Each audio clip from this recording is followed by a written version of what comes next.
5 या 6 सोमवार तुम्हारा काम ना चल रहा हो, व्यापार ना चल रहा हो, बहुत कर्जे में लदालूम हो गए हो, बहुत तकलीफ की जिंदगी चल रही है, ना मान मिल रहा है, ना सम्मान मिल रहा है, ना आदर मिल रहा है, ना ही कोई कदर करता है और ना ही जगह जगह की ठोकर खा खा कर थक गए हो, तो निवेदन है एक बेलपत्र, एक कनेर का फूल, एक दुर्वा, एक चावल का दाना, और वो चावल का दाना भी लाल चंदन में भींगा हुआ। जलाधारी का मुख होता है उत्तर की ओर, आप दक्षिण की ओर आराम से बैठो, श्री शिवाय नमस्तुभ्यम बोलकर, अपना नाम गोत्र बोलकर, अपनी कामना कर कर, एक बेलपत्र, एक कनेर का पुष्प, एक दुर्वा, एक चावल का दाना जिसको तुमने लाल चंदन से भिंगोया है, वो शिवलिंग पर उत्तर की ओर मुख कर कर दक्षिण में बैठकर बाबा को सोमवार की सोमवार प्रदोष काल में, मतलब शाम का जो सूर्य डूबने का जो समय होता है, बस उसी प्रदोष काल के अंतर्गत यदि घी का दीप जलाकर बाबा को अगर एक बेलपत्री, कनेर का पुष्प, दुर्वा और लाल चावल चंदन का अगर चढ़ाना प्रारंभ कर दिया, 5 या 6 सोमवार निकलेंगे, धीरे धीरे मेरा बाबा तुम्हारा हाथ पकड़कर तुम्हें मंजिल तक छोड़ना प्रारंभ। नहीं चल रहा व्यापार, नहीं चल रही फैक्ट्री, नहीं चल रही दुकान, बहुत तकलीफ की जिंदगी है, कोई पैसे खाकर भाग गया, नहीं दे रहा, कर्जे में डूब गए, तकलीफ में आ गए, कैसी भी समस्या है उसमें शिव की शरणागति आपको सुख देगी। आडंबर में नहीं जाना, कोई कह दे मैं तुम्हारे पैसे निकलवा दूंगा, कोई के मैं ये कर दूंगा, कोई के मैं वो कर दूंगा, फालतू की बात, ये सब व्यर्थ है।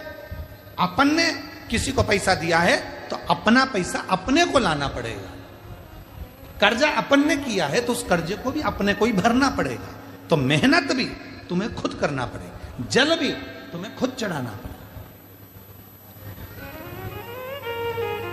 ये सीहोर में जो रुद्राक्ष उत्सव होता है, 1-2 महीने तक रुद्राक्ष वितरण बंद हो जाता है। 15 जनवरी से रुद्राक्ष वितरण बंद हो गया, 15 मार्च तक बंद रहेगा, रुद्राक्ष नहीं मिलता उस समय पर, क्योंकि रुद्राक्ष उत्सव होता है तो 7 दिन तक जो बाबा का प्राचीन पुराना जो शिवलिंग है, उस शिवलिंग के ऊपर रुद्राक्षों को समर्पित किया जाता है। जो जितने करोड़ों रुद्राक्ष साल भर बटते हैं, उनको 7 दिन के अंदर बाबा के मंत्रों का प्रयोग कर कर जो रुद्राक्ष सिद्ध किए जाते हैं, जिसको तुम तांबे के कलश में गलाकर उसका पानी पीते से ही बीमारी से ठीक हो जाते हो, लोगों के कार्य बनना चालू हो जाते हैं, बच्चे की मन बुद्धि विद्वत्ता की ओर बढ़ जाती है, उस रुद्राक्ष में अपने आप बल उस कार्य से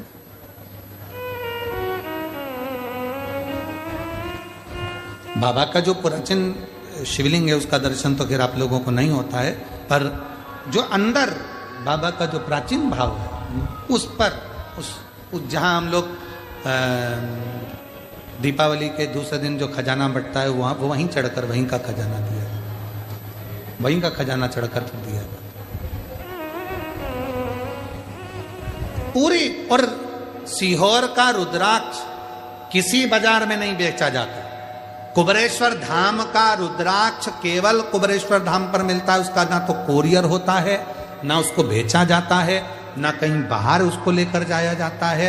हम भी उसको साथ में लेकर किसी को देने के लिए नहीं लेकर जाते, हम भी साथ में लेकर देने के लिए नहीं लेते। सीहोर का रुद्राक्ष, कुबरेश्वर धाम का रुद्राक्ष, कुबरेश्वर धाम से निशुल्क सुबह 10 बजे से शाम को 5 बजे तक मिलता है, पर अभी बंद है मिलना, 15 मार्च के बाद फिर चालू हो जाए। वो वहीं प्राप्त होता है, बाबा से हाथ पसार कर लाया जाता है, विनय करी जाती, विनती करी जाती है, फिर वो अपना असर देता है। कोई तुमसे कह दे कि मेरे पास में सीहोर का रुद्राक्ष मैं 50 रुपए में दूंगा, 100 रुपए में दूंगा, व्यर्थ की बात है, सब झूठ, सब झूठ। कुबरेश्वर धाम का रुद्राक्ष केवल कुबरेश्वर धाम पर निशुल्क, आओ ले विनती करो, बाबा के सामने झोली पसार कर विनय करो, वहीं से प्राप्त। झूठ प्रपंच में ना फंसो, भक्ति करो शिव, दर्शन शिव देता। नेत्र बंद करे मां पार्वती जी कह देती हैं, मुझे मालूम है मेरा शिव मुझे जरूर मिलेगा, मेरा शंकर मुझे जरूर मिलेगा। जो पानी का लोटा होता है, पात्र होता है, जिस पात्र से आप रोज शंकर जी के मंदिर में जल चढ़ाती हो ना, अगर एक ही पात्र प्रतिदिन वही पात्र रोज शंकर के मंदिर में जाकर अगर जल चढ़ा रहा है तो वो पात्र भी सिद्ध हो जाता है और तुम्हारा हस्त भी सिद्ध हो जाता है। पात्र भी सिद्ध होता है। आप में से कई मेरी जीजियां बैठी होंगी जो आसन लगाकर जप करती हैं, कई मेरे जीजा बैठे होंगे जो आसन लगाकर पाठ करते हैं। अपना आसन बैठे, पाठ करा, पूजन करा, आसन को वापस फोल्ड करा, घड़ी बनाई, वापस रख दिया। वो आसन पर किसी को नहीं बैठने देते। मेरा आसन मैं नहीं बैठने दूंगा। कई व्यापारी, कई दुकान वाले अपने सिंहासन पर, अपनी कुर्सी पर, चाहे दुनिया का कोई भी आ जाए, कोई व्यापारी अपनी कुर्सी पर किसी को नहीं बैठने देते। हाँ, दुकान का ओपनिंग करना होगा, मुहूर्त करना होगा, कोई आया है उसके पहले तो बैठ जा। पर जिस दिन मैंने दुकान खोल ली और उस कुर्सी पर मेरा आसन लग गया, फिर मैं उस कुर्सी पर नहीं बैठने दूंगा। और अगर बिठाएगा भी तो अपना आसन उठाकर रख देगा, फिर बिठाएगा, पर अपने आसन पर नहीं बैठने देगा। दीप, एक कथा यूट्यूब पर डली होगी हमारी, दीप श्री शिव महापुराण की कथा, दीपमाली का। कभी मौका मिले तो उसको निकाल कर सुनना। उसमें वर्णन किया था, दीप एक दिया जो आप भगवान को लगा रहे हो, उस दिए को अगर सुबेरे भी आपने उसमें दिया लगाया, शाम को भी दिया लगाया, रात को उसको धोकर या मांझ कर रख दिया, या सुबेरे उसको धोकर मांझ कर फिर वापिस दिया लगाया, वही एक दीप तुम्हारे घर में रोज रोज रोज रोज प्रतिदिन अगर वो दीपक तुम्हारे भगवान के सामने जल रहा है। अब तुमने चाहे हनुमान चालीसा का पाठ करा हो, चाहे तुमने राम रक्षा स्तोत्र का पाठ करा हो, चाहे तुमने गिरिराज चालीसा करी हो, चाहे तुमने सर्वोत्तम जी का पाठ करा हो, चाहे तुमने शिव चालीसा करी हो, चाहे तुमने श्री शिवाय नमस्तुभ्यम बोला हो, चाहे गीता जी का पाठ करा हो, वो दिया जो तुमने भगवान के सामने रखा, उसमें बाती लगी है, जल रहा है, उसके सामने बैठकर आप सारी पाठ उसकी साक्षी में करते हो, तो वो दीपक भी सिद्ध हो जाता है। इसलिए हमने पहले भी कथा में कहा, जब घर का कोई व्यक्ति, उसका निमोनिया, उसका बुखार, उसका शरीर का ताप जब उतरता ही नहीं है, तब जिस दीपक को तुमने रोज लगाकर आरती पूजन करी है, उस दीपक को पानी में डाल दिया जाता है, पानी में से निकाल दिया जाता है। उसी पानी को उसके शरीर पर दिन में कम से कम 3 से 4 बार उस पानी से पोंछा जाता है, तो धीरे धीरे वो ताप, वो बुखार उतरना प्रारंभ हो जाता है, निमोनिया ठीक होना प्रारंभ। डॉक्टर को भी दिखाओ, क्योंकि हम डॉक्टर को शंकर का एक रूप मानते हैं। शिव महापुराण में जब मां पार्वती जी दुर्बल हो गई, जब माता पार्वती जी बेलपत्र का सेवन करते करते माता पार्वती का शरीर दुर्बल हो गया, शरीर काला सा पड़ गया, तब स्वयं शंकर भगवान वेद बनकर आए थे, डॉक्टर बनकर आए थे। इसलिए इस भूमंडल पर, पृथ्वी पर जितने भी हॉस्पिटल हैं, जितने डॉक्टर हैं, उन हॉस्पिटल में जो डॉक्टर सेवा देते हैं, दुनिया के लोग उन पर विश्वास कर कर उनके पास जाते हैं, और विश्वास का नाम ही शिव है। रामचरितमानस में तुलसी बाबा ने कहा, शंकर विश्वास रूपिणो। इसलिए दुनिया में जितने भी डॉक्टर की कुर्सी पर बैठे हैं, जो इलाज कर रहे हैं, जो वेद हैं, जो डॉक्टर बनकर विराजमान हैं, शिव पुराण उनको डॉक्टर नहीं, उनको शिव कहती है। इसलिए डॉक्टर के पास जाते से हमारा आधा दुख तो वैसे ही समाप्त हो जाता है। डॉक्टर के जांच कराओ, डॉक्टर के ये रिपोर्ट लाओ, वैसी रिपोर्ट लाओ, पर इलाज डॉक्टर के अनुकूल। और साथ में जो दीपक तुमने लगाया है, रोज रोज उसी दीपक को जला रहे हो, तो दीपक सिद्ध होगा। दीप, बोलो क्या क्या चीज है? दीप, आसन और पात्र, जल का पात्र, ये 3 सिद्ध होते चले जाते। टीवी पर महाभारत किस किसने देखी है? टीवी पर सीरियल किस किस ने देखे हैं? भगवान के देखे होंगे। महाराज जी को क्रोध आता है, वो अपने कमंडल का जल निकाल कर तुरंत श्राप दे देते हैं। बोलो देखा कि नहीं देखा? जम के तो बोलो, देखा ना? श्राप किस चीज से लगा?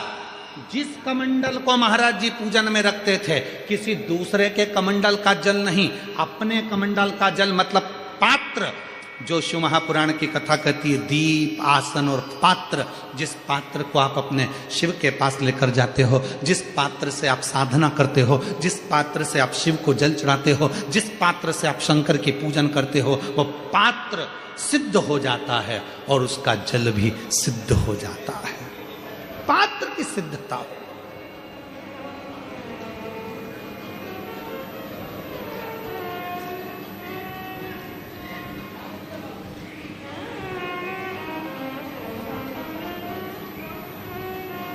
कहा, सावित्री, दीप, आसन और पात्र जब ये एक रहें तो संसार में किसी की हिम्मत नहीं है कि कोई तिरछी निगाह से देखे।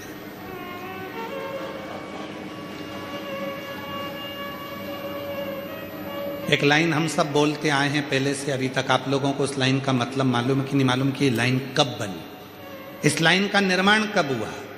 अकाल मृत्यु वो मरे जो काम करे चंडाल का, और काल उसका क्या बिगाड़े जो भक्त हो।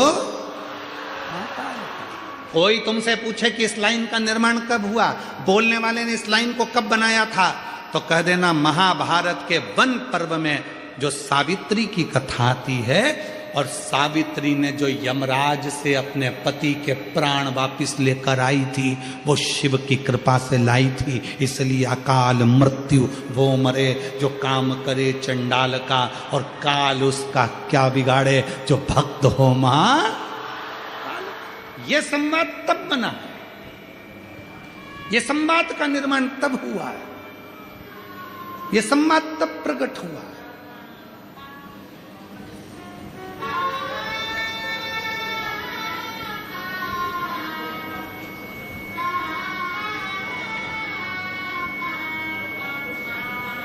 सावित्री ने अपना लिया कि अब मुझे शिव जी की आराधना करना है, शंकर भगवान की आराधना में लग गई।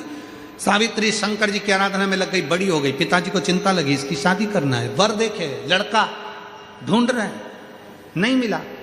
एक दिन बेटी से कह दिया, सावित्री तेरे अनुकूल, तू शिव की पूजन करती है, तेरे अनुकूल मुझे लड़का नहीं मिल रहा, एक काम कर तू वर को ढूंढ ले। सावित्री वर ढूंढने गए, और सावित्री जब एक वर ढूंढने के लिए जाती है, शाल्व देश के राजा धुमस्सेन जी का पुत्र सत्यवान सावित्री को दिख जाता है। वो सत्यवान जो दिखा, सावित्री ने बस मन में सोच लिया इसी से विवाह करूंगी। वो वन में रहता है। राजा धुमत सेन के ऊपर उपद्रवियों ने आक्रमण कर कर उनका राज्य छुड़ा लिया था, तो वो वन में छुप कर रहते थे राजा धुमस्सेन। उनकी आंख की रोशनी नहीं थी, उनकी पत्नी की भी आंख की रोशनी चली गई थी। रो रो के सत्यवान उनका सेवा करता था। बस सावित्री ने एक दिन, सावित्री घर आकर पिताजी देव ऋषि नारद के पास बैठे थे। नारद जी चर्चा कर रहे थे श्री हरि की, और पिता अश्वपति ने पूछ लिया सावित्री से, क्या तुम्हें कोई वर मिला? सावित्री ने कहा, हाँ मुझे एक वर मिला। कौन?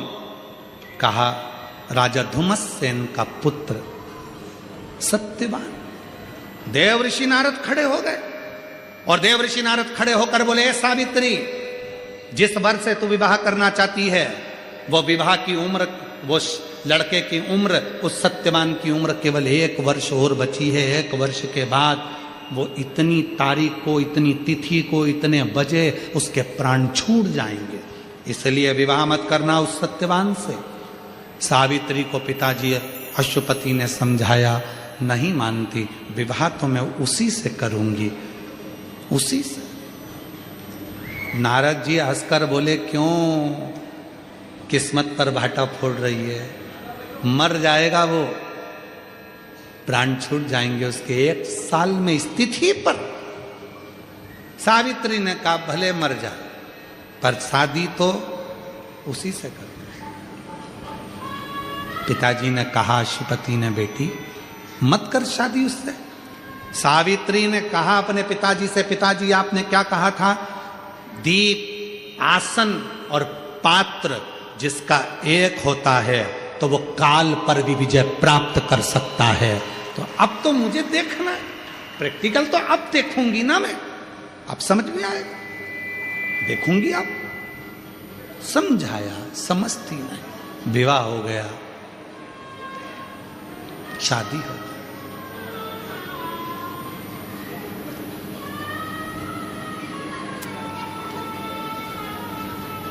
अंधे माँ बाप की सेवा सावित्री करने लगी, सत्यवान के साथ सावित्री रहने लगी, शिव उपासना में लगी रहती थी, नियम नहीं छोड़ा। इसलिए आप लोगों से कहते हैं नियम ऐसा बनाना कि बाहर भी जाओ तो नियम निभ जाए, घर में भी रहो तो नियम निभ जाए, रिश्तेदार के घर भी जाओ तो नियम निभ जाए। ऐसा नियम बनाओ तो नियम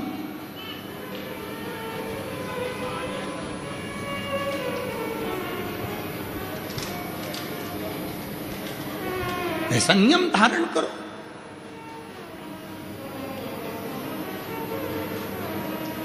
कोटा राजस्थान में कथा थी,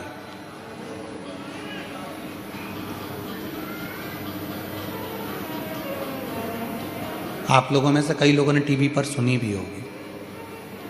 कोटा राजस्थान में कथा थी, वहां के उस समय पर जो शर्मा जी विधायक जी थे, उन्होंने उस कथा को कराया। अभी वही शर्मा जी जिन्होंने कथा करवाई थी वो अब राजस्थान सरकार में विधानसभा अध्यक्ष है, बाबा की कृपा से, जिन्होंने उस समय कथा करवाई थी। तो वहां जब कथा चल रही थी तो एक अश्विन नाम का एक बालक है, अश्विन प्रजापति कर वो बालक, और वो बालक यही कथा का क्रम चल रहा था तो हम जहाँ ठहरे थे उस जगह पर आकर पूछता है, गुरुजी मुझे एक नियम बनाना है। मैंने कहा बेटा अभी तुम्हारा पढ़ाई का समय है, तुम कैसे कोई नियम ले पाओगे? अभी तो तुम पढ़ाई कर रहे हो, सीए का एग्जाम दे रहे हो, तो कैसे कोई नियम ले पाओगे? कहीं जाना पड़ जाए, करना पड़ जाए। फिर भी गुरुजी ऐसा कोई नियम बता दो जिस नियम को हम धारण कर ले। तो हमने कहा एक नियम बना लो, अपने गले में एक रुद्राक्ष धारण कर लो और वो रुद्राक्ष उतारना मत ही, ये भी एक नियम है। उससे क्या होगा?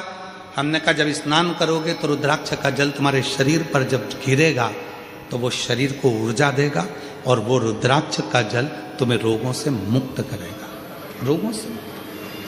रुद्राक्ष का नियम धारण करो।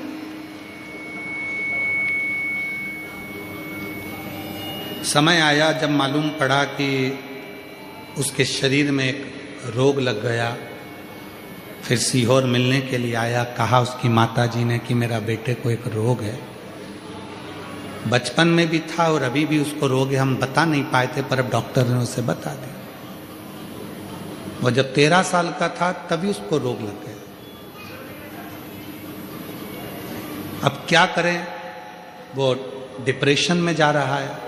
हमने अश्विनी को बुलाया और कहा अश्विन क्यों चिंता करना, ये रुद्राक्ष नहीं है, ये तेरे गले में स्वयं शंकर जी है।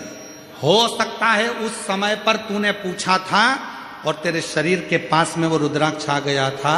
डॉक्टर कह रहे हैं कि तेरा रोग बढ़ रहा है, पर विश्वास के साथ कहता हूं एक दिन ऐसा आएगा कि वही डॉक्टर कहेंगे कि तेरे शरीर से रोग समाप्त भी हो गया, वही कहेंगे।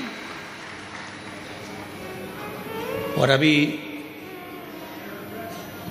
जब भिलाई के पास में कथा थी तब उस बालक की सूचना आई कि उसकी सारी रिपोर्टें नील आ गई और वो बच्चा पूर्ण तरह से स्वस्थ हो गया। शिव तत्व कह रहा है, भगवान शंकर का पवित्र चरित्र कर रहा है। सावित्री अपने पिताजी से कहती है, आप कहते हो कि दीप, आसन और पात्र जब एक होता है तो उसकी जो जल चढ़ाने वाला होता है, जो दीप लगाने वाला होता है, जो आसन पर बैठने वाला होता है, वो भी सिद्ध हो जाता है, उसकी वाणी भी सिद्ध हो जाती है। तो मेरा शिव क्या मेरे पति को मार देगा क्या? मेरा शिव नहीं मार सकता। मेरा विश्वास, भरोसा, और वो भी दृढ़ भरोसा।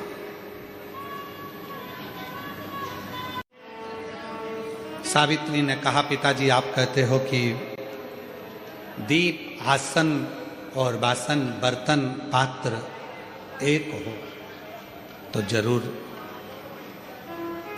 मेरे शिव मुझे साथ देंगे। विवाह कर दिया सावित्री का, चली गई, सास ससुर की सेवा करने लगी, बुजुर्ग माँ बाप की सेवा करने लगी सावित्री, बुजुर्ग माता पिता सेवा कर। और सावित्री जब बुजुर्ग माता पिता की सेवा में लग गई, साथ में समय निकालकर शंकर भगवान की आराधना और साधना भी सावित्री का। सुनो मेरी जीजियों, मेरे जीजाओं, मेरी बेटियों बेटाओं, कई माताएं कहती हमारे पास समय नहीं मिलता, गुरुजी बहुत काम रहता है ना, तो समय नहीं मिलता मंदिर जाने का, समय नहीं मिलता।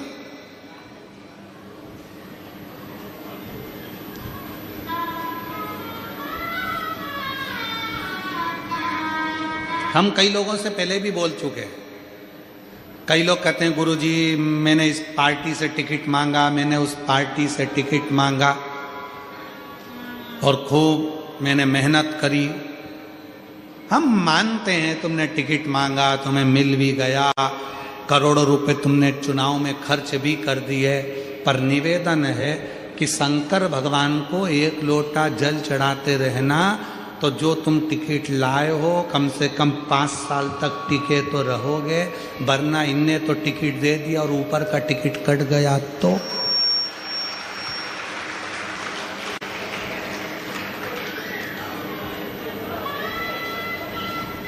इसलिए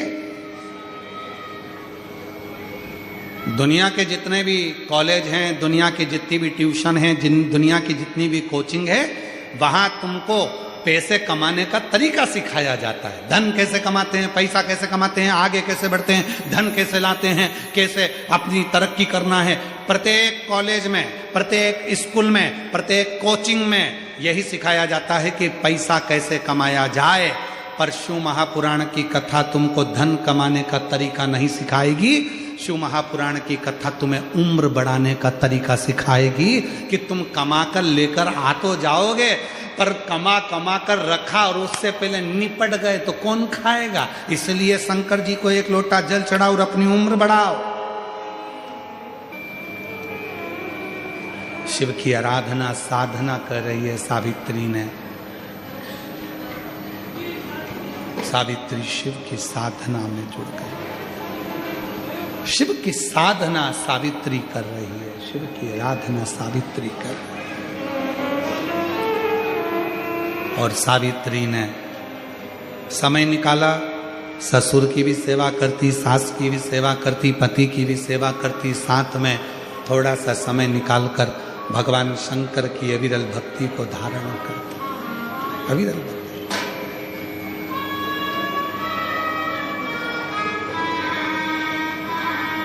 श्री शिवाय नमस्तुभ्यं,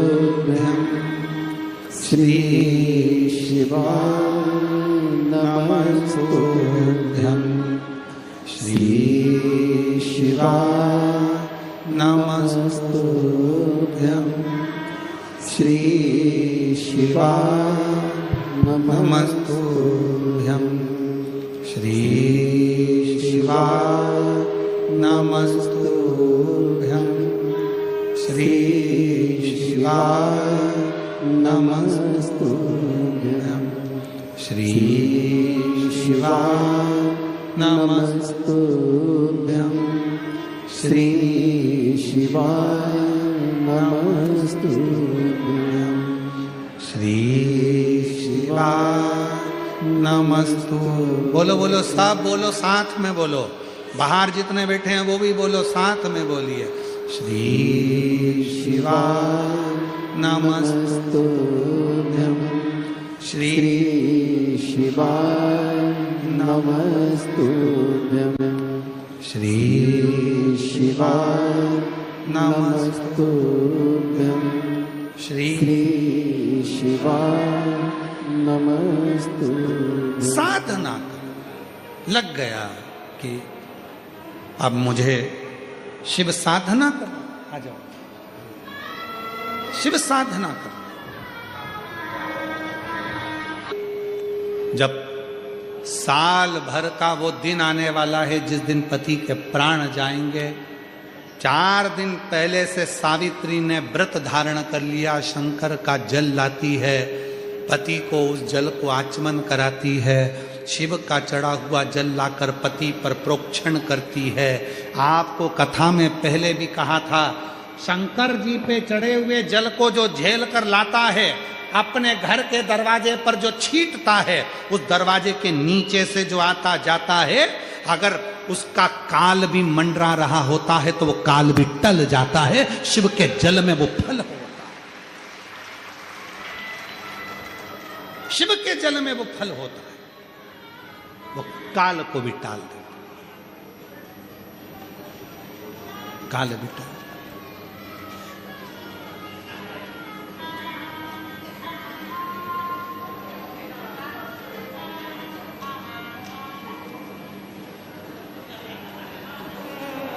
शिव तत्व का सावित्री जल लाती, नियम ले लिया 4 दिन, 4 दिन का व्रत माता सावित्री ने धारण कर लिया कि मैं अब तो पति के प्राण बचाऊंगी बस। और जिस दिन प्राण छूटने का समय था, मृत्यु का जिस दिन समय आ गया था, सावित्री, पति कह रहा है कि मैं लकड़ी लेकर आता हूं, संविधा। सावित्री कहती है मैं तुम्हारे साथ चलूं, मेरे साथ? हाँ, मैं तुम्हारे साथ चलूं, पर मेरे साथ चलो तो परंतु कहाँ भटकोगी मेरे साथ? अंधे माता पिता हैं, तुम इनका ध्यान रखो। नहीं नहीं, मैं चलूं। चल दी सावित्री शिव को अपने हृदय में बिठाकर, शिव को। और तेरे डमरू की धुन सुन के मैं काशी नगरी आई हूँ। शिव महापुराण की कथा वर्णन कर रही है। सावित्री सत्यवान जी के साथ में आज संविधा लेने के लिए, लकड़ी लेने के लिए गए।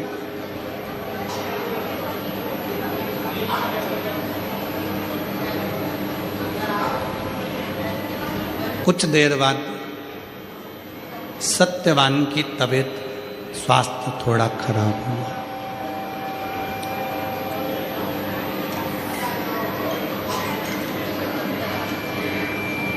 सावित्री सत्यवान के सिर को अपनी गोदी में लेकर वट वृक्ष के नीचे बैठ गई। बड़का पेड़, शिव जिसको ब्रह्मा जी के कटे हुए मुख को वट वृक्ष बना दिया था, और शंकर भगवान उस वट वृक्ष के नीचे विराजमान हो गए थे, तो उसका नाम वटकेश्वर महादेव। सच्ची अगर श्रद्धा है, लोग कहते हैं वो सावित्री की कथा थी, आज के जमाने की कोई सावित्री, कैसे नहीं? आपका विश्वास। सावित्री ने कहा, यम आए ले जाने के, सावित्री पीछे पड़ गई। यमराज ने दूतों से पूछा, ये सावित्री यम के पीछे कैसे आ सकती है? क्या है इसके पास में? यम के दूतों ने कहा, इसने काल अधिपति महाकाल की आराधना करी है, इसलिए ये आपके पीछे भी आ सकती है। एक दीप, एक आसन, और एक पात्र का फल। सावित्री से कहा यमराज ने, धर्मराज ने, वर मांगो। तो पहला वर मांगा, मेरे ससुर की आंख आ जाए, मेरी सास की आंख आ जाए। तथास्तु। फिर आने लगी पीछे, वर मांगो। वर दिया, क्या चाहिए तुझे? मेरे ससुर का राज्य राजाओं ने छुड़ा रखा, वो वन में रह रहे, उनको राज्य मिल जाए। तथास्तु। फिर पीछे आने लगी, अब तो छोड़ पति को। नहीं, अब क्या चाहिए? मेरे पिताजी की मैं इकलौती लड़की, उनके घर में कोई लड़का नहीं है, मेरे पिता के घर में सुपुत्र हो जाए। अश्वपति के घर में सुपुत्र, वर देता हूं, तथास्तु, सुपुत्र हो जाए। अब क्यों पीछे आ रही है?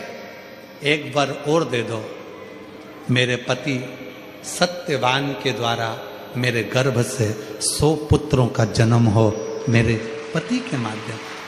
ध्यान नहीं रहा यमराज को और वर दे दिया। तथास्तु।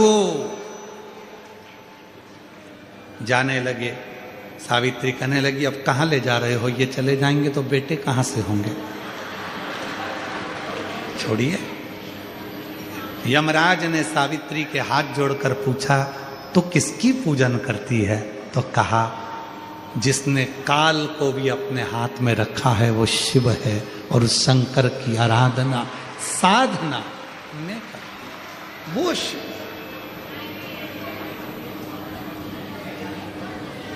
सती दक्ष प्रजापति की बेटी सती शिव साधक, और वो सती माता जब जलकर भस्म हो जाती हैं, हिमालय राज के घर में पार्वती के नाम से प्रकट हो जाती हैं। और पार्वती मैया शिव जी की तप साधना कर कर, आराधना कर कर भगवान शंकर को पति बना लेती है।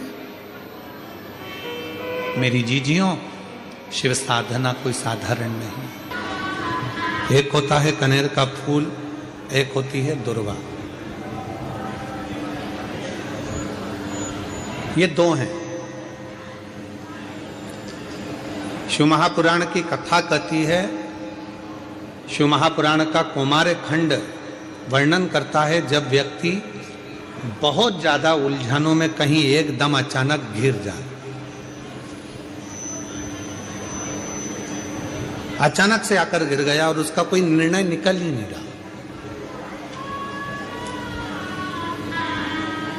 वो निर्णय निकल ही नहीं रहा है, बिल्कुल इतनी अड़चन में फंस गया, इतनी अड़चन में फंस गया कि चारों तरफ से ऐसा लग रहा है कि अब तो कोई निर्णय निकल ही नहीं रहा, अब तो मर जाऊं तो अच्छा। तो शिवपुराण की कथा कहती है, मरना उसका कोई हल नहीं है, सुसाइड कर लेना उसका हल नहीं है। अब मैं चारों तरफ से घिर गया हूं, बहुत परेशान हो गया हूं, बहुत तकलीफों में फंस गया हूं, तो अब तो मैं मर जाऊं तो अच्छा। उसके मन में ये भाव आ जाता है। उस समय पर कुछ मत कर, सुसाइड का तो सोची मत ही, मरने का तो सोची मत ही, केवल एक काम कर, एक कनेर का फूल और एक दुर्वा दोनों ले जा। जया, विषहरा, शामलीवारी, दौतली और देव, शिव जी की 5 बेटियां। सब लोग उनका नाम लेंगे साथ में।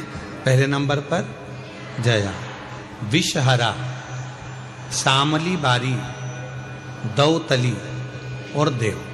ये शंकर जी की जो 5 लड़कियां हैं, ये डीले कम कर दो, आवाज क्लियर कर दो।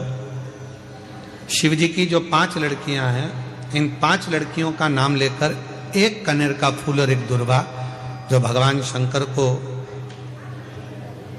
उत्तर की ओर मुख कर कर शिवलिंग पर समर्पित कर देता है, और एक लोटा जल धीरे धीरे शंकर भगवान को अपने मन की कामना कर कर, जिस उलझन में वो फंसा हुआ है, जिस व्याधि में वो फंसा हुआ है, जिस तकलीफ में वो फंसा हुआ है, उसका स्मरण करते करते वो शिव जी से अपने मन की बात कहते कहते अगर जल उसी दुर्वा, उसी कनेर के फूल के ऊपर शिवलिंग पर जो चढ़ा हुआ है उस पर समर्पित करता है, कहते हैं 4 घंटे भी नहीं लगते।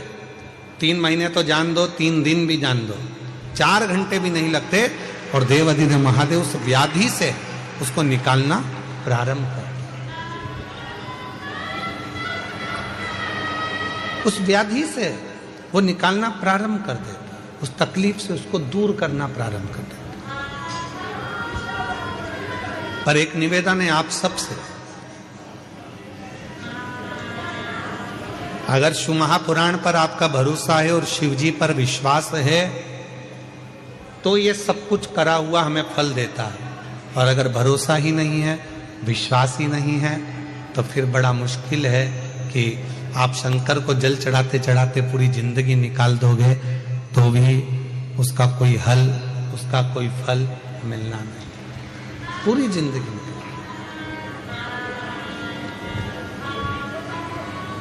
आप दिल से उसको निवेदन करो, प्रार्थना करो, वो तेरा ही दिया मैंने खाया पिया, तेरा शुक्रिया, तेरा शुक्रिया, मुझे भोले बाबा ने बहुत दे दिया, तेरा शुक्रिया, तेरा शुक्रिया। शिव को अपने मन की बात कर। लोग कहते हैं गुरुजी हम बहुत बुरे फंस गए, हम बहुत बड़े तकलीफ में फंस गए, बहुत बड़ी तकलीफ में हम लोग फंस गए, हम बहुत व्याधियों में। एक पत्र आया है, बहुत अच्छा पत्र, अभी सूरत की कथा का है। हमने कहा था सूरत की कथा में कि यदि सूरत वालों ने अगर दिल से कथा सुनी है तो बड़ौदा की कथा में उनका पत्र जरूर आएगा, और वो पत्र आया, वो पत्र पहुंचा।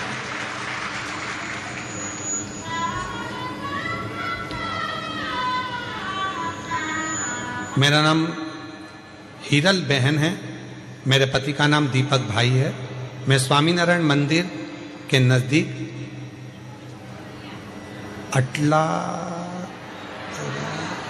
अटलादरा बड़ोदरा में रहती हूँ। कहीं बैठी हैं तो हाथ हिला सकती हैं, अगर कहीं बैठी हों तो हाथ हिला सकती हैं, और अगर आई हों तो बेलपत्र लेने के लिए व्यासपीठ पर आ सकती हैं। अगर कहीं बैठी हों तो हाथ हिला सकती हैं और बेलपत्र लेने के लिए आ सकती हैं। कहीं बैठी हैं तो आ सकती हैं। मेरा नाम हीरा बहन है, मेरे पति का नाम दीपक भाई है। मैं स्वामीनारायण मंदिर के नज़दीक अटलादरा बड़ौदा की रहने वाली हूँ। गुरुजी बोलते हैं ना कि एक लोटा जल सारी समस्या का हल। मैं भी एक लोटा जल चढ़ाती थी और मैंने सूरत में कथा को श्रवण करा, बाबा से विनय करी थी, गुरुदेव मेरे और मेरे पति के बीच अनबन हो गई थी, जिसका केस चल रहा था, वो केस खत्म ही नहीं हो रहा था। आज बाबा की ऐसी कृपा हो गई, 7 दिन की कथा मैंने सूरत के पंडाल में बैठकर सुनी, और 7वां दिन कथा का पूरा हुआ और मेरा केस पूरा खत्म होकर मैं बाबा को यहां नमन करने के लिए।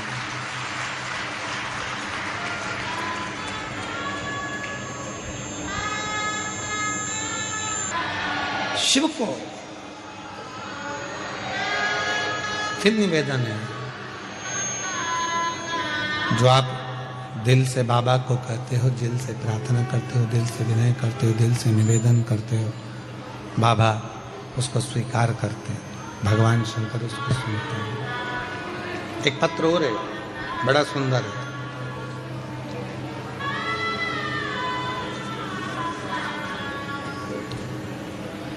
मेरा नाम गीता है। मैं बड़ौदा गुजरात प्रमुख प्रीत पार्क सोसाइटी की रहने वाली हूँ। कहीं बैठी हों तो हाथ हिला सकती हैं।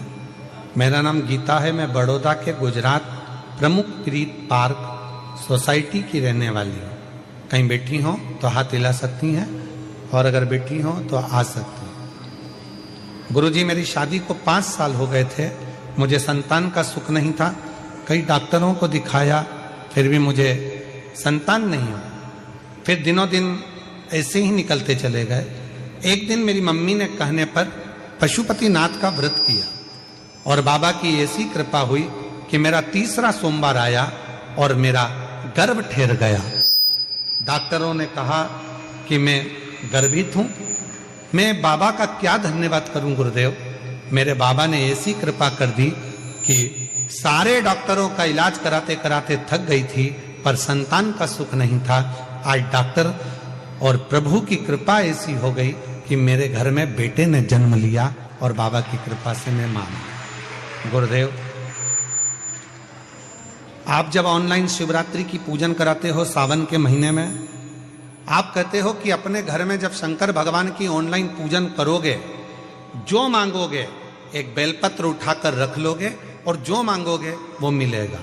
मेरे बाबा ने मेरे यहाँ औलाद तो दे दी, पर हम किराए के मकान में रहते थे। संतान तो दी पर मकान नहीं था।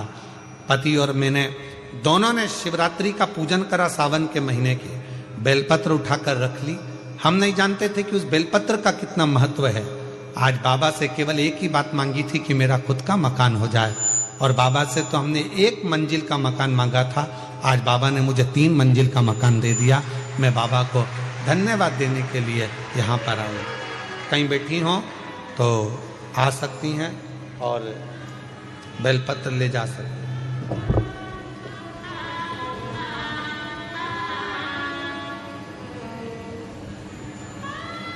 और हमारा निवेदन फिर इस शिव महापुराण कथा के भगवान शंकर की पवित्र कथा के माध्यम से, भगवान शंकर की पवित्र कथा के माध्यम से फिर निवेदन करें। ऐसे दयालु नाथ से रिश्ता निभाइए।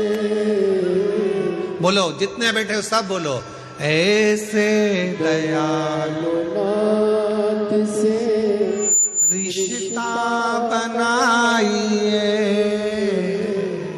मिलता रहेगा आपको जो कुछ भी चाहिए, मिलता रहेगा आपको जो कुछ भी चाहिए। ऐसा करिश्मा होगा जो हुआ कभी नहीं, ऐसा करिश्मा होगा जो हुआ कभी नहीं। मांगा है भोलेनाथ से, आवाज नहीं आ रही आप लोगों की। मांगा है भोलेनाथ से वरदान तेरी दया बनी रहे जब तक है जिंदगी, तेरी दया बनी रहे जब तक है जिंदगी, तेरी कृपा बनी रहे जब तक है जिंदगी। जो बैठ कर मांग रहे हैं, जो हम बाबा से प्रार्थना कर रहे हैं, जो निवेदन कर रहे हैं, जो बाबा से विनय कर रहे हैं, वो बाबा स्वीकार कर, वो दे रहा, स्वीकृत कर रहा है, स्वीकार कर रहा है। देवराज कभी शिव मंदिर नहीं गया, देवराज कभी भगवान शंकर की आराधना नहीं करा, कभी मंदिर नहीं गया, कभी पूजन नहीं करी, कभी अर्चना नहीं करी, पर माँ ने जो जल चढ़ाया था 1 लोटा जल, वो माता का चढ़ाया गया जल बेटे के कार्य आ गया।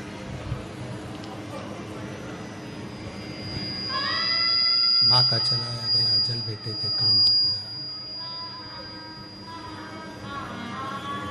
जो आप शिव जी को जल चढ़ा रहे हो, भगवान शंकर को जल चढ़ा रहे हो, शिव जी से विनय कर रहे हो, निवेदन कर रहे हो, विनय कर रहे हो, विनती कर रहे हो, वो चढ़ाया गया जल एक ना एक दिन आपकी जिंदगी को पलटकर जरूर रखेगा, ये निश्चित है।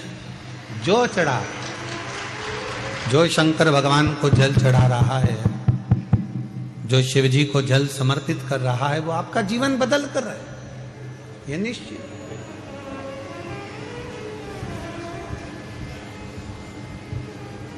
बस वो जल चढ़ाने में आपका विश्वास कितना है, आपकी दृढ़ता कितनी है, आपका भरोसा कितना है, वो आपके ऊपर निर्भर करता है। देवराज शिव मंदिर में पहुंचा, चोरी का धन था, बैठ गया, शरीर में ताप पड़ा, बुखार आया।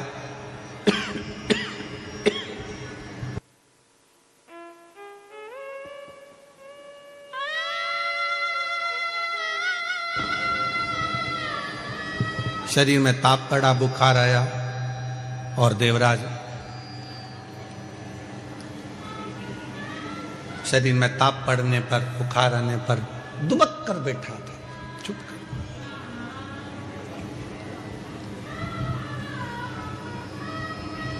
परसों के दिन जब हम सीहोर में थे बाबा के धाम में, तो एक किसी ने प्रश्न किया था परसों, और उस प्रश्न में उसने कहा कि गुरुजी, सबसे पहले शंकर भगवान जब अपने भक्त पर कृपा करते हैं, जब शंकर भगवान अपने भक्त का दुख काटना चालू करते हैं, तो हमको कैसे मालूम पड़ता है कि भगवान शंकर ने अब हमारा दुख काटना प्रारंभ कर दिया? हमें मालूम कैसे पड़ेगा? तो हम उमाखंड में एक चरित्र आता है,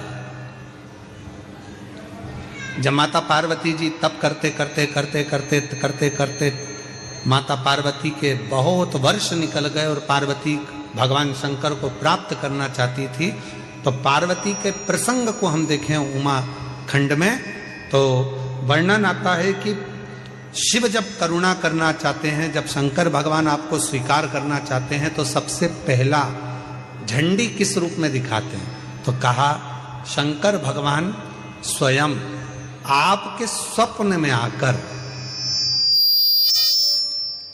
शंकर भगवान आपके स्वप्न में आकर आपको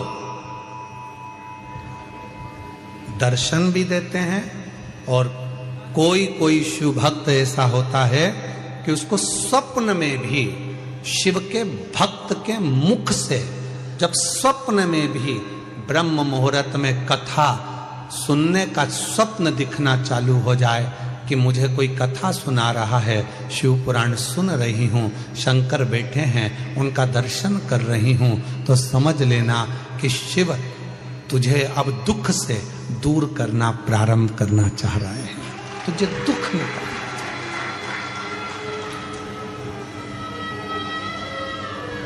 महाराज जी, कई लोग कहते हैं कि स्वप्न में अगर शिव जी दिखते हैं तो क्या फल मिलता है?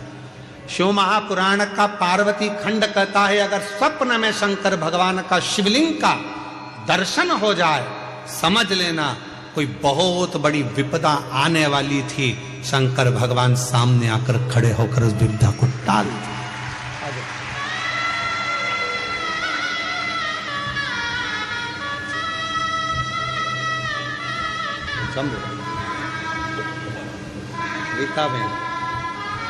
गीताबेन बड़ौदा से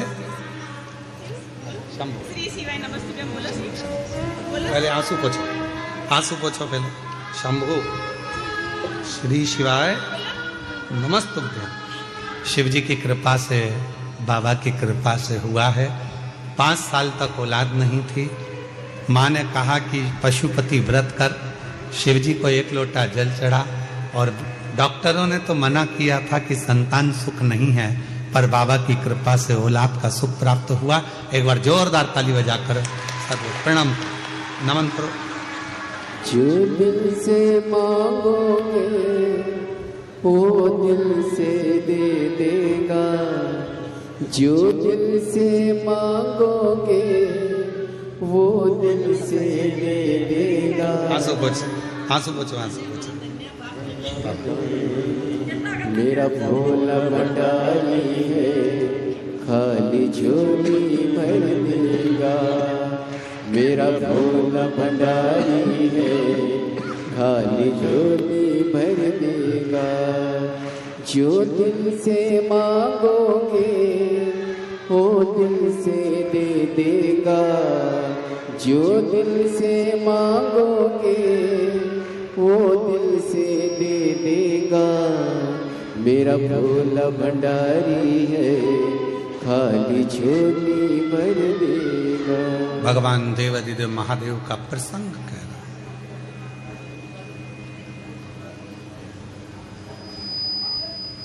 वो आता है दुख मिटाने से पहले,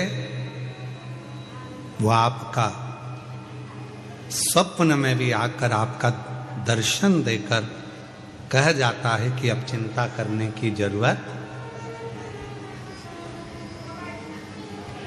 साथ है, संग खड़ा है, दुख मिटाने के लिए तुम्हारे पास में आकर खड़ा है। क्यों चिंता करना?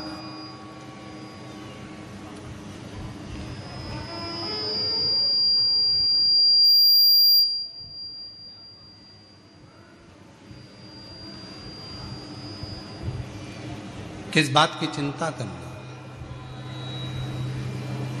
अब सौंप दिया इस जीवन का सब भार तुम्हारे हाथों में है, हार तुम्हारे हाथों में और जीत तुम्हारे हाथों में। सब कुछ उस पर छोड़ दिया तो फिर अब चिंता करने की जरूरत क्या है? अब चिंता करने की जरूरत ही क्या है? सब उसी पर सौंप दी। जब भक्ति की प्रबलता होती है, विश्वास दृढ़ होता है, भरोसा दृढ़ होता है, विश्वास दृढ़ होता है, भक्ति प्रखर होती है, तब शिव करुणा जरूर करते हैं। इसलिए कहा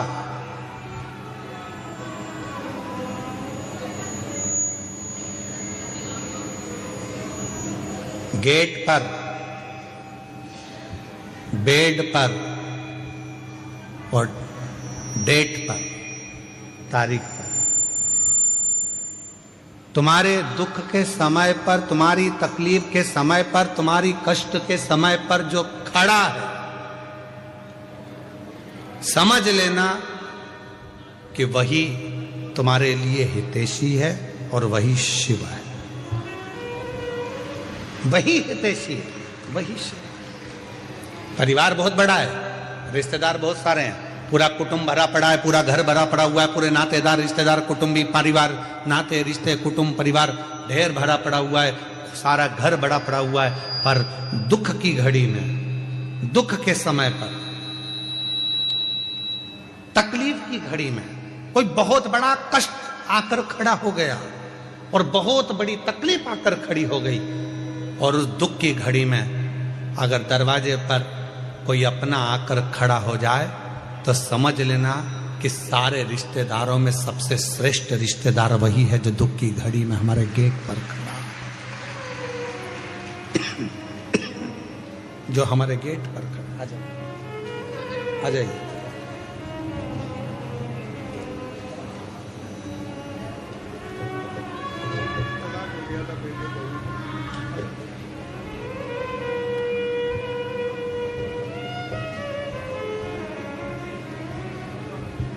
वापिस जुड़ गए बेटा दोनों आकर? बेटे बहू में तलाक हो गया था और केस चल रहा था, संबंध पूरा खत्म हो गया था। 7 दिन की शिव पुराण की कथा, माँ आस लेकर कथा में पहुंच गई। कहा मेरे बेटे बहू को वापिस जोड़ दो, और भगवान जब बड़ौदा में कथा होगी तो पत्र भेजूंगी। और शिव की कृपा से आज दोनों का संबंध जुड़ गया, वापिस एक हो गए। एक बार जोरदार ताली बजाकर साथ ये बेटे भाई।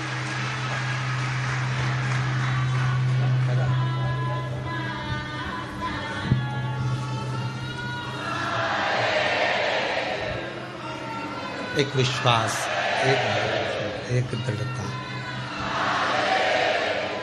जब शिव से कहें, बोले, तो शिव उसको स्वीकार करता है।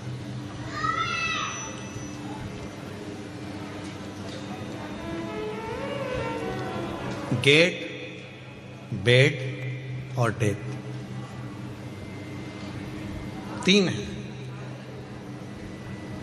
दुख के समय पर कोई तुम्हारे दरवाजे पर खड़ा है तो समझ लेना वही तुम्हारा सबसे ज्यादा श्रेष्ठ हितैषी है, वो पूरा विश्वास के साथ खड़ा हुआ। कई लोग परिवार के भी ऐसे होते हैं, रिश्तेदार नातेदार ऐसे होते हैं, कुटुंबी परिवार वाले ऐसे होते हैं कि जैसे ही कोई दुख का समय आता है, तकलीफ की घड़ी आती है, किसी के यहाँ मालूम पड़े कोई ईडी का, इनकम का कोई फालतू की बात, कोई केस, कोई थाना, कोई कचहरी, कोई चीज हो जाती है, तो लोग उसके दरवाजे पर जाते ही पहुंचते ही। तुम्हारे दुख के समय पर अगर कोई गेट पर खड़ा है, तुम्हारे साथ खड़ा है, समझ लेना कि वही शिव है, वही श्रेष्ठ है। पहले नंबर पर गेट, दूसरे नंबर पर बेड। तुम्हारी बीमारी के समय पर, तकलीफ के समय पर, शरीर में रोग के समय पर, हॉस्पिटल में बेड पर पड़े हुए हो, घर पे पलंग पर पड़े हुए हो, और कोई तुम्हारे बेड के पास खड़ा है, तो समझ लेना वही तुम्हारे लिए श्रेष्ठ है। बाकी के जितने हैं वो सब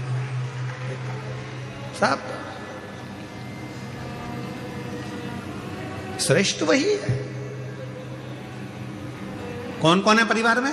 तो कहा मेरे 4 मामा जी हैं, 3 मौसी जी हैं, मेरा 4 बेटे हैं, 4 बहुएं हैं, मेरी लड़की दामाद 3 है, 3 मेरी बेटी हैं, 3 दामाद हैं, दामाद के बच्चे हैं, मेरा देवर है, देवरानी है, जेठ है, जेठानी है, और मालूम पड़ा शरीर में कष्ट आ गया, रोग आ गया, हॉस्पिटल में पड़े हो, और हॉस्पिटल में पड़े हो, और मालूम पड़ा एक दिन भी अगर परिवार वाले तुम्हारे बेड के पास आकर खड़े नहीं हुए, तुम्हारे दरवाजे पर आकर खड़े नहीं हुए, तो वो रिश्तेदार किस काम के?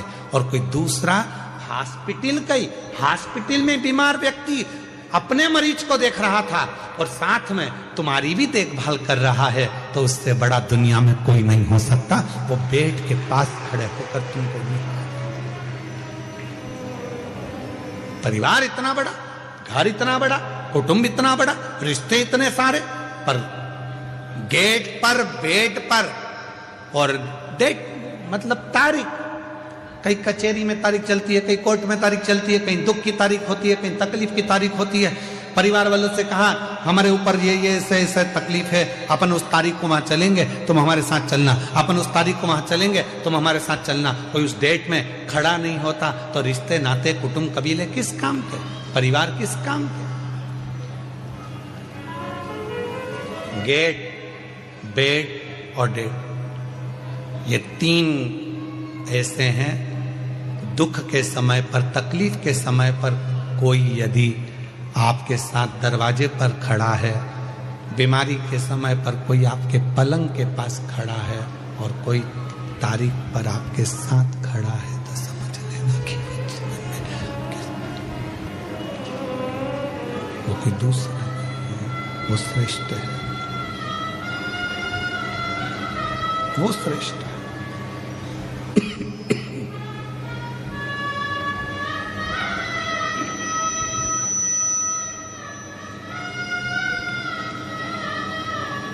बस देवराज नाम का ब्राह्मण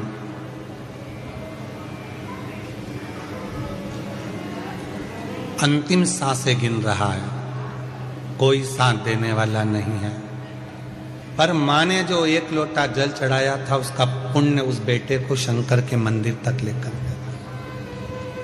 वो पुण्य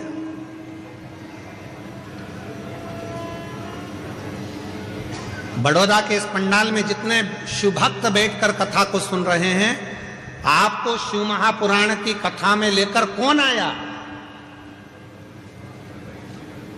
कौन तुमको यहां लेकर आया?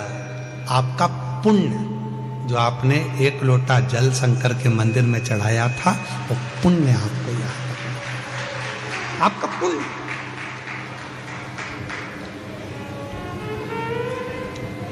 कई लोग पत्रिका दिखाने जाते हैं, कहते हैं महाराज जी बताओ इसमें राजयोग कितना है, राजयोग कितना है, बताओ हमारा भाग्य कैसा होगा, हमारा भविष्य कैसा होगा।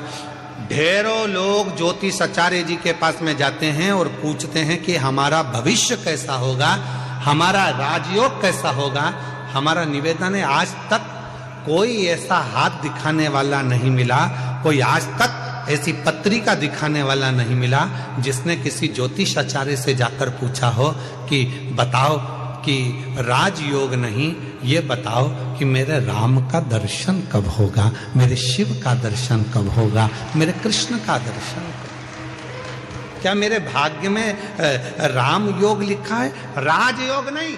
मेरे हाथ की रेखा में क्या राम का दर्शन लिखा है? मेरे हाथ की रेखा में क्या भगवान का दर्शन लिखा है? मेरे पत्रिका में, जन्म पत्रिका में क्या शिव का भक्ति लिखी है? क्या मेरी जन्म पत्रिका में भगवान शंकर की भजन लिखा है? क्या मेरी जन्म पत्रिका में क्या शिव की भक्ति लिखी है?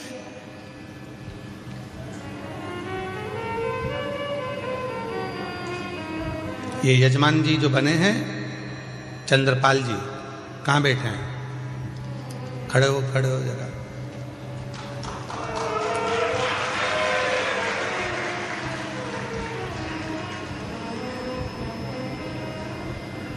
जब महेश बंसल जी, ये महेश बंसल जी हैं, महेश बंसल जी ने जब हमको कल कहा कि गुरुजी मुख्य यजमान ये चंद्रपाल जी हैं, महेश बंसल जी आप कल बोले कि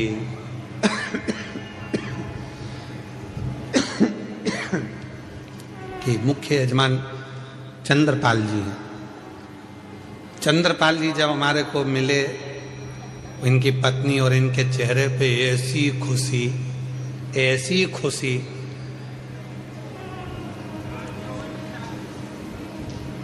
शाल की ट्रे रखी थी बाजू में, वो भी ध्यान में नहीं, पानी का लोटा ध्यान में नहीं, थाली ध्यान में नहीं, और जब हाथ में तिलक लगा रहे थे तो हाथ भी इनका थर थर कांप रहा था।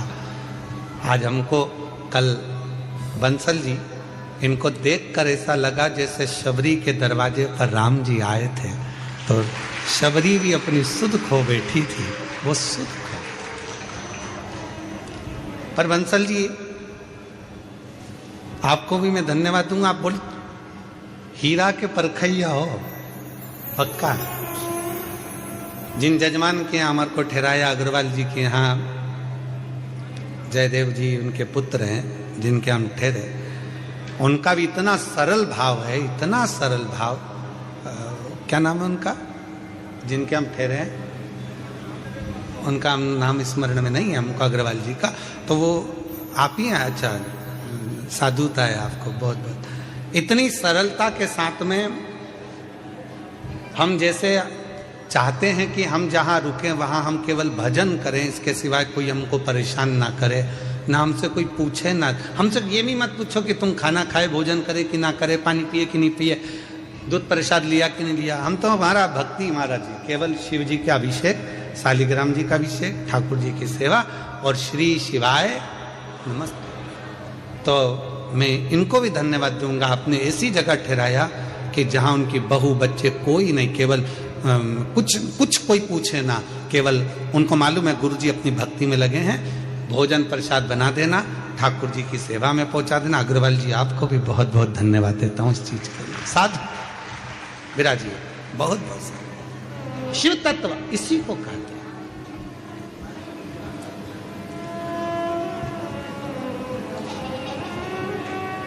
इसी को अविरल भक्ति कहते हैं। हाथ दिखाने वाले बहुत मिलेंगे और कहेंगे राजयोग बताओ, पर ऐसा कोई आज तक ज्योतिष आचार्य के पास में जाकर, कोई विद्वान पंडित जी के पास जाकर नहीं पूछा कि मेरे हाथ में राजयोग मत बताओ, मेरे हाथ में बता दो राम योग, शिव योग, मेरे हाथ में बता दो कृष्ण योग कब है, मुझे कब मेरे बड़ौदा में मेरे शंकर की कथा सुनने को मिलेगी, कब मेरा शंकर आएगा, कब मेरा भाग्य खुल जाएगा, कब मेरी किस्मत। और शबरी तुम्हारे पास में कौन कैसा विद्वान ज्योतिष आचार्य मिला मुझे हमें नहीं मालूम, पर माँ शबरी अम्बा के पास में, शबरी माता के पास में मातंग ऋषि थे। मातंग ऋषि से शबरी अम्बा ने पूछा मेरे भाग्य में बता दो राम का दर्शन कब होगा, राम का दर्शन।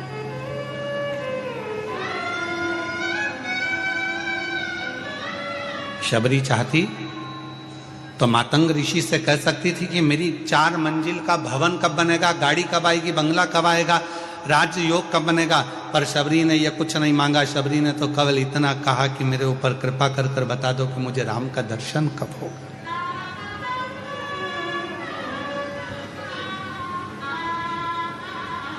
कब?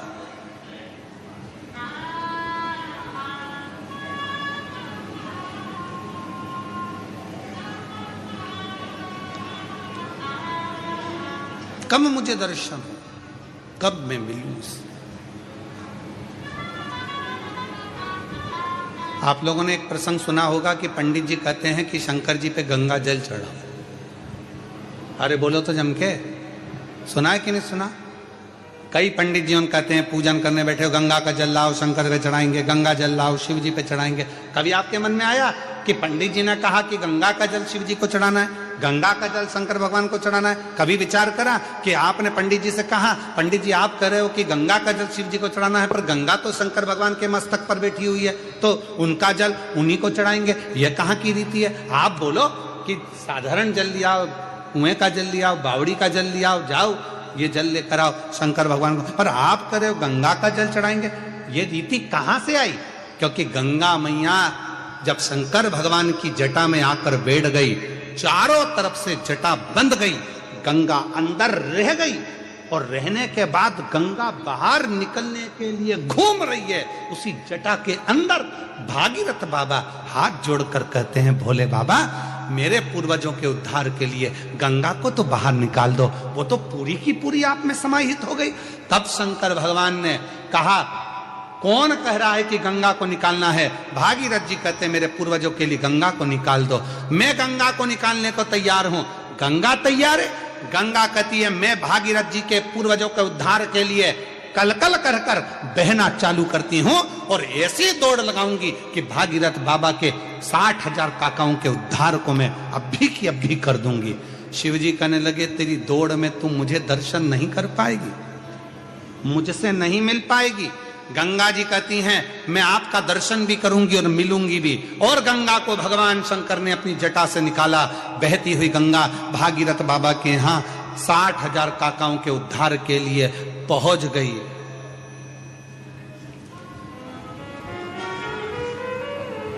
गंगा सागर में पहुंच गए। अब गंगा को शिव नहीं मिल रहा, गंगा को शंकर का दर्शन नहीं हो रहा, गंगा शिव को देख नहीं पा रही है, गंगा शंकर के करीब नहीं रह पा रही है, गंगा शंकर भगवान का मुख नहीं देख पा रही है। नैनों से नीर बह रहा था। भगवान नारायण का दर्शन गंगा जी को हुआ। नारायण ने पूछा, क्यों गंगा कैसी हो? गंगा जी कहती हूं तो अच्छी, पर जिन शिव की जटा से निकली हूं उनके पास जाने के लिए वापिस तरस रही हूं, मिल नहीं पा रही। कोई ऐसा साधन बता दो कि मुझे शंकर का दर्शन हो जाए। गंगा, मैंने तो सुना है शंकर भगवान जिसको अपना बना लेते हैं उसको दूर नहीं करते हैं, तो शिव जी ने तुझे दूर कैसे कर दिया? गंगा जी कहती हैं, शंकर भगवान ने दूर नहीं करा, मैं मेरी अहंकार से शिव से दूर हो गई। शिव जी ने कहा था, मत जा गंगा, मैं तुझे अपनी जटा में हमेशा रखने को तैयार हूं, तू इस जटा में विराजमान रहे। पर गंगा, मैंने शंकर भगवान से कहा, तुम मुझे छोड़ो, मैं भागीरथ बाबा के 60,000 काकाओं का उद्धार करूंगी और तुम्हारा दर्शन करने आ जाऊंगी। पर ऐसी बह रही हूं, निरंतर ऐसी बह रही हूं कि शिव का दर्शन मुझे वापिस मिलता ही नहीं है। आप कुछ कृपा करो। भगवान नारायण ने शंकर जी से प्रार्थना करी, आप कुछ करिए। शंकर जी ने पार्वती से कहा, पार्वती गंगा का जल लेकर ही मुझ पर चढ़ा। पार्वती जी ने पूछा, जो गंगा तुम्हारी जटा पर बैठी है उसी का जल तुम्हें चढ़ाऊं, तो इसका मतलब क्या है? शंकर भगवान कहते हैं कि वो गंगा मेरे दर्शन करने के लिए तरस रही है। अगर तू गंगा का जल मुझ पर चढ़ाएगी, वो गंगा मेरा दीदार कर पाएगी, तो मैं तुझे वर प्रदान कर दूंगा। वर दे। उस दिन से ब्राह्मणों ने, ज्योतिषों ने, विद्वानों ने नियम बनाया। लोग कहते हैं शंकर जी को गंगा जल से स्नान कराओ, गंगा जल चढ़ाओ। क्यों? तो कहा, गंगा जल से शिव जी क्यों प्रसन्न होते हैं? उसका प्रसन्न होने का कारण यह है कि शंकर जी प्रसन्न होते कि नहीं होते, पर गंगा शिव पर चढ़ती है, दर्शन करती है, तो गंगा वर देती है कि तूने मुझे शंकर से मिला दिया, जा मैं तेरे ऊपर कृपा करती हूँ, तेरी भंडार भरती हूँ, तुझ पर दया करती हूँ।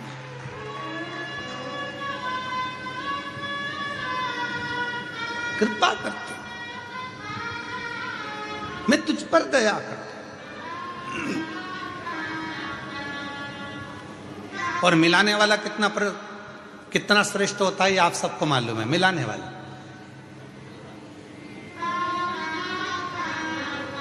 इतने साल के बाद गुरुजी गुजरात में बड़ौदा में आए, अरे बाबा बड़ी कृपा कर दी।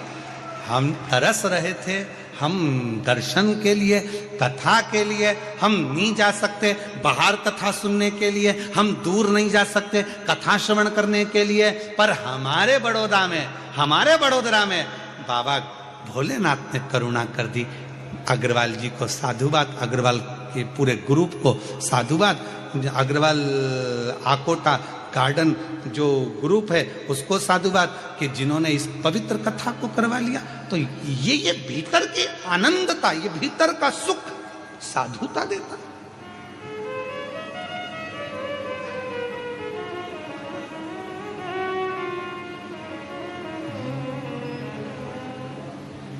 और मैं हूं प्रेम रोगी, मेरी दवा तो कराओ, जाओ जाओ जाओ किसी वेद को बुलाओ, मैं हूं प्रेम। और इसी भजन को, इसी गीत को, फिल्म के इस गीत को हमने शिव पर गाने का स्मरण किया। मैं हूं शिव रोगी, मेरी दवा। रुको रुको रुको रुको, पहले पत्र पढ़ते हैं, फिर इस प्रसंग पे बात करें। उसमें भी यही बात लिखी है, हमारी अम्मा को रोग लग गया।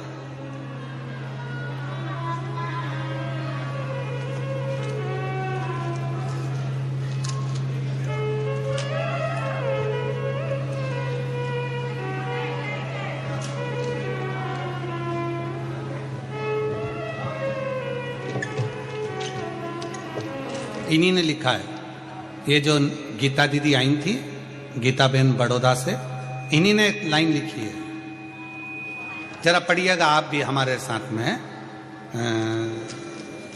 सब पढ़ना, जितने आस्था चैनल पर भी और जो एलईडी के सामने देख रहे हैं वो भी पढ़ना। इस लाइन को दिखाइए थोड़ा बड़ा कर कर, थोड़ा बड़ा कर कर दिखाना। गुरुजी सबको चरस गांजा का नशा चढ़ता है और मेरी मम्मी को शिव महापुराण का नशा चढ़ा।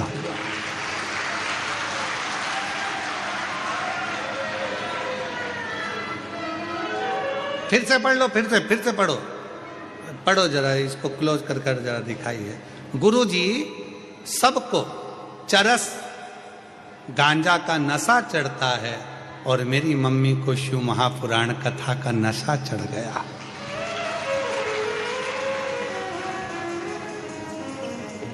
पहले मम्मी बीपी की दवा खाती थी, देखो देखो जरा पढ़ो तो सही। पहले मम्मी बीपी शुगर की दवाई के बिना चल नहीं सकती थी, आज मेरी मम्मी बीपी और शुगर सबकी दवाई बंद हो गई, शिव महापुराण की दवाई चालू।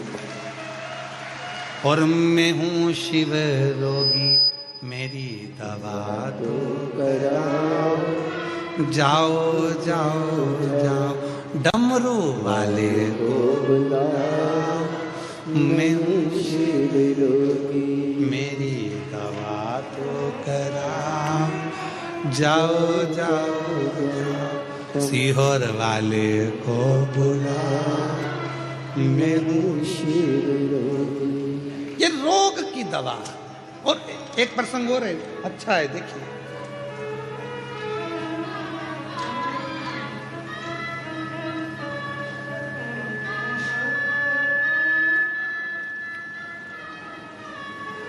गुरुजी मेरा प्रणाम, मेरा नाम शारदा पटेल है, मैं बड़ौदा से आई हूँ। शारदा पटेल कहीं बैठी हो तो हाथ हिला सकती हैं, बड़ौदा से हैं।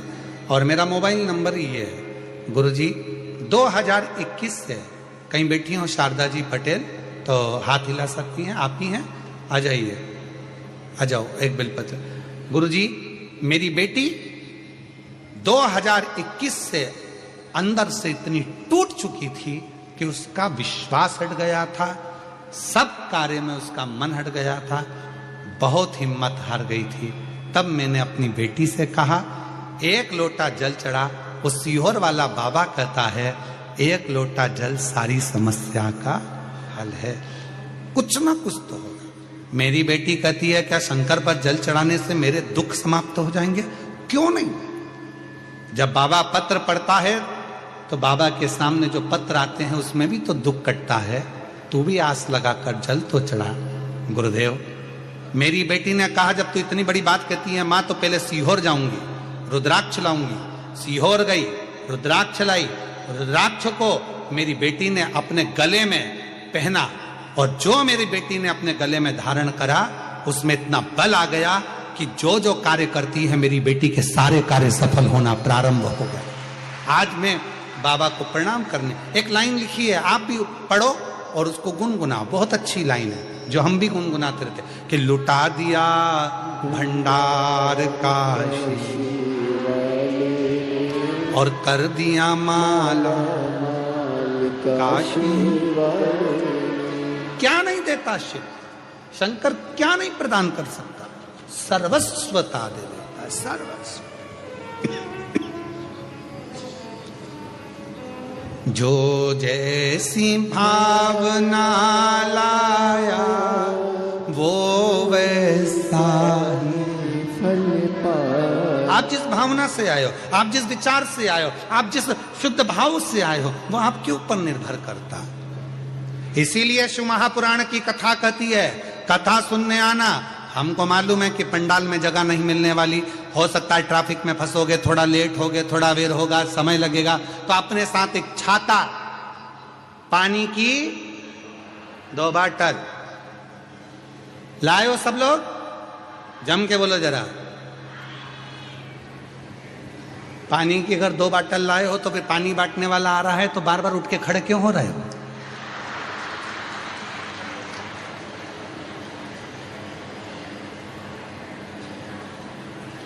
तुम टेंट के अंदर बैठे हो पंडाल में, पानी बांटने वाले से हाथ जोड़कर कहो, धूप में बैठे हैं बहुत लोग, हजारों लोग धूप में बैठे हैं, एक काम करो, ये पानी की बाटल हमें नहीं, वो धूप में जो बैठे हैं, छाता भी नहीं लगा पाए हैं, उनको ले जाकर बांटो, उनको दो। और जितने श्रोता शिव महापुराण की कथा को सुनने के लिए आ रहे हैं उनसे निवेदन है, बिछाने का साथ लाओ, ओढ़ने का साथ लाओ, पानी की 2 बाटल लाओ, और एक अपना टेंट अपने साथ, एक छाता अपने साथ लेकर चलो, छाता अपने साथ लेकर चलो। सुनो दिल से।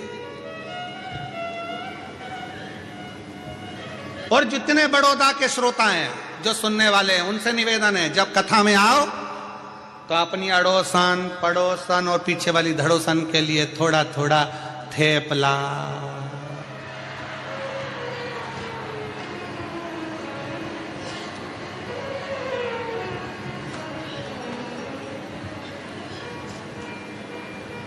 फाफड़ा,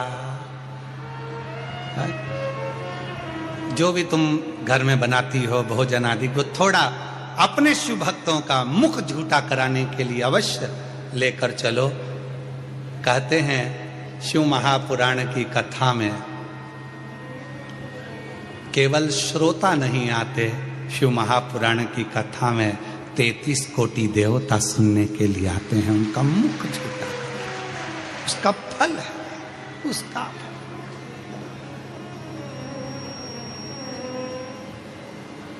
उसका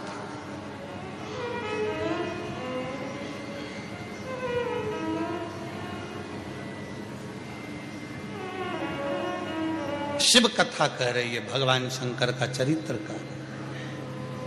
पूछो भगवान, ये मेरे हाथ में राजयोग भले ना हो पर शिव योग होना चाहिए, मुझे शंकर का दर्शन चाहिए, मुझे राम का दर्शन चाहिए, मुझे कृष्ण का दर्शन चाहिए। बताओ मेरे भाग्य में है कि मेरी किस्मत में है कि? लिखन वाले तू हो के दयाल लिखना, लिखण वाले तू हो के दयाल लिखना, मेरे हृदय अंदर शिव जी का नाम लिखना, मेरे हृदय अंदर शिव जी का नाम लिखना। माँ जब अपने बच्चे के हाथ में कलम पकड़ाती है, पेंसिल पकड़ाती है, पेन पकड़ाती है, कॉपी देती है, लिखो लिखो,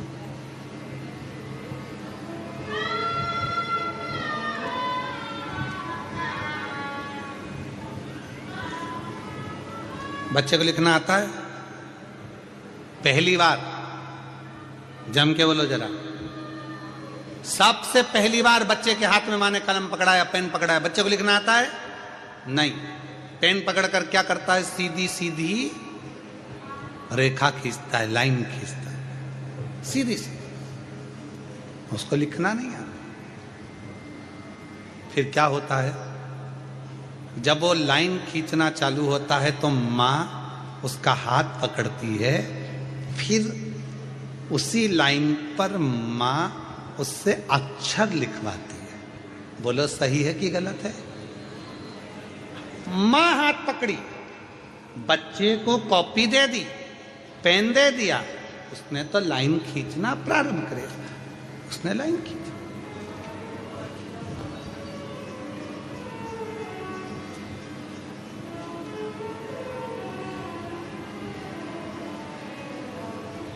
माँ ने हाथ पकड़ा और उसको खिंचाना प्रारंभ करा। यही शिव पुराण कहती है। शंकर के मंदिर में जाकर शिव जी को जल चढ़ाकर जब कोई चंदन की 3 लाइन भगवान शंकर के शिवलिंग पर खींचता है, शंकर उसका हाथ पकड़कर उसका भाग्य लिखना प्रारंभ कर देते हैं। शिव भाग्य। अब कई लोग कहते हैं कि हम एहसान कर रहे हैं, हम मंदिर जाते हैं, शंकर का श्रृंगार करते हैं, शिव जी के मंदिर में जाकर शंकर जी को त्रिपुंड लगाते हैं। नहीं, आप बच्चे हो, आपको हाथ में कलम पकड़ा दी गई है और आपको लिखना नहीं आता, आप अपना भाग्य नहीं लिख सकते, तो शंकर के मंदिर में जाकर जब आप अपनी उंगली की 3 रेखाएं खींचते हो, यहां तक शिव पुराण कहती है अगर चंदन नहीं है, अबीर नहीं है, गुलाल नहीं है, रोली नहीं है, कुछ भी तुम्हारे पास में नहीं है, शंकर जी को तुमने जल चढ़ाया, जल चढ़ाने के बाद अगर चंदन रोली हल्दी कुछ नहीं है तो भी अपने हाथ की 3 उंगलियों से शंकर के शिवलिंग पर जब आप 3 रेखाएं दिल से, हृदय से, भाव से बनाते हो तो भी शंकर भगवान हाथ पकड़कर तुम्हारे भाग्य की रेखा बनाना प्रारंभ कर देगा। भाग्य की रेखा।